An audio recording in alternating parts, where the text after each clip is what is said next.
The Brothers, a folk tale of misery. Art and story by Gary McMillan. Two brothers wanted desperately to be rich, and so they left their comfortable village to seek out their heart's desire. One brother yearned for the fabulous wealth one could gain from trading in sumptuous fare. The other had a simpler option in mind. He would just have a few cartloads of gold and precious stones. They had heard a tale from a turnip merchant of a faraway valley where gold and fur and fine gemstones just lay around for the taking. The merchant had also warned the brothers that the journey had its risks. That's why she didn't go to the valley herself. Turnips, being a sure thing, were good enough for her. With this excellent news, the brothers gathered some provisions and set off the next morning. After 4 days of walking, they came across a shabby roadside stand with a sign tacked above which read, "Wise Man." Leaning against the counter was a destitute-looking middle-aged man. Being right on the route to the famed Valley of Wealth beyond description, the scruff was about to offer the brothers some wisdom on the pitfalls of avarice. Yet to the brothers, such a poor wise man could surely have nothing useful to say on the subject of riches.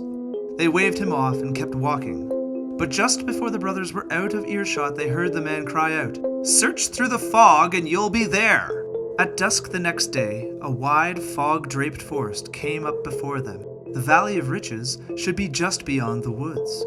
As they set up what they hoped would be their final camp, a group of gleeful bandits covered in finery rode up on horses and surrounded the brothers.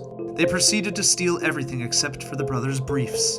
"How did you get so rich?" one of the brothers cried out. "Did you find the nearby valley?" "No," the fanciest bandit guffawed. "We can't be bothered. We are rich from stealing from idiots like you." At this, they rode away laughing. As for the now almost naked brothers, they huddled shivering in their underdrawers and waited the night out.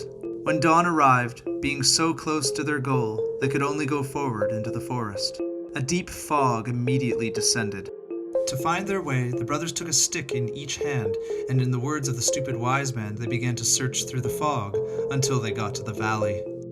As he blindly made his way forward, the jewel-loving brother's sticks kept prodding the small stones which he would occasionally step upon with a wince. The terrible thing was that if he had only bothered to search through the fog by leaning down and looking closely at these stones, he would have discovered to his delight that they were precious baubles of gold and gemstones. As for the other brother, his sticks would periodically bump into annoying soft objects, which seemed to roll away.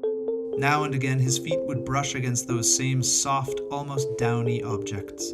If he had only bothered to lean down, he would have seen scores of rare ebony squirrels, highly prized by furriers. He could have plucked them like meadow flowers, so stupid they were, and had his fortune within an hour. Yet the brothers were too intent on getting to the valley to pay any attention to what lay at their feet.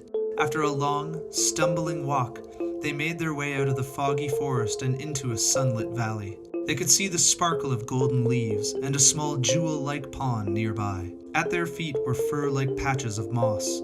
They started to search for riches, and soon their joy turned to despair, as it seemed that the valley had been stripped clean of treasure. In fact, as they continued to search, it became clear that the valley had never had any treasure to begin with. The Valley of Treasure was just a nasty fable. With hanging heads and sore feet, all they could do now was to pathetically carry on in their briefs, to see if they could find some peasant village to beg in.